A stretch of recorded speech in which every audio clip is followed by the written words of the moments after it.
Hi friends, নতুন আরেকটি recipe নিয়ে তোমাদের সামনে চলে এলাম। তো কেমন আছো সবাই? ভালো আছো তো? তো আজকে আমি তোমাদের রান্না করে দেখাবো গোলবাড়ির কষা মাংস।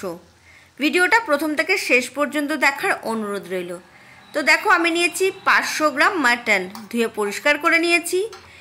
এর মধ্যে আমি দিয়ে দিলাম 1 চামচ হলুদ গুঁড়ো, 2 চামচ পেঁয়াজ বাটা, 1 চামচ রসুন বাটা, 1 চামচ আদা বাটা, স্বাদ অনুসারে নুন, দিয়ে দেব 1 চামচ লঙ্কার গুঁড়ো, ঝাল তোমরা বুঝে দেবে। দিয়ে দিলাম 2 চামচ ফেটিয়ে নেওয়া টক দই, দিয়ে দেব সর্ষের তেল। এই রান্নাটা কিন্তু তোমরা সর্ষের তেল দিয়ে করবে। ভালো করে মিশিয়ে ঢাকা দিয়ে রেখে দেব 1 ঘন্টার জন্যে। তোমরা চাইলে 2-3 ঘন্টা ঢাকা দিয়ে রাখতে পারো, বা ওভারনাইট তোমরা এভাবে ঢাকা দিয়ে ফ্রিজে রেখে দিতে পারো। আর আমাদের কি কি লাগবে চলো তোমাদের বলে দিই। একটা তেজপাতা, একটা শুকনো লঙ্কা, গোটা গরম মশলা নিয়েছি, আর নিয়েছি গোটা গোলমরিচ, একটা বড় সাইজের পেঁয়াজ ভালো করে কুচিয়ে নিয়েছি। কড়াই বসিয়ে দিয়েছি, কড়াই ভালো করে গরম করে নেওয়ার পর দিয়ে দিলাম সর্ষের তেল। আমি তোমাদের আগেই বললাম এই রান্নাটা সর্ষের তেল দিয়ে তোমরা করবে। তেল গরম হয়ে গেছে, পেঁয়াজ ভেজে নেব। পেঁয়াজ লাল করে ভেজে নিতে হবে।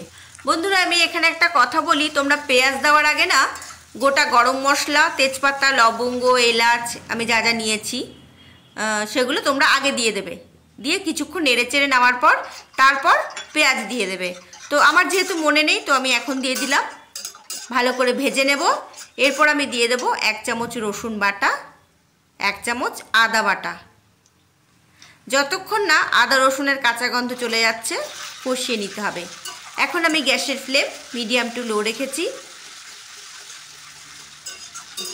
তো ভালো করে কষিয়ে নিয়েছি। এবার আমি ম্যারিনেট করে নেওয়া মাটন দিয়ে দিলাম।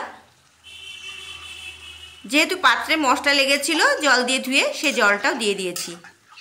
আমি কিন্তু এই রান্নায় কোনো জল ইউজ করব না, মানে এই রান্নায় জল ইউজ করা হয় না। আঁচটা কমিয়ে ঢাকা দিয়ে দিলাম। কিছুক্ষণ পর ঢাকা সরিয়ে নিয়েছি। এই রান্নাটা না ঢাকা চাপা দিয়েই করতে হবে।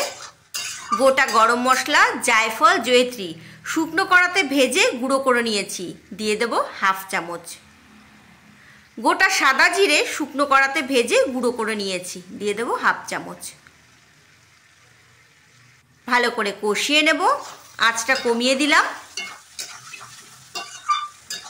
বন্ধুরা, এই রান্নাটা তো অনেকটা কালো কালো হয় দেখতে, তো এর মধ্যে যদি কালো ভাব না আসে তাহলে তোমরা কি করবে, জলে কিছুটা চা পাতা দিয়ে ভালো করে ফুটিয়ে সেই জলটা ছেঁকে দিয়ে দেবে, তাহলে দেখবে খুব কালো হবে।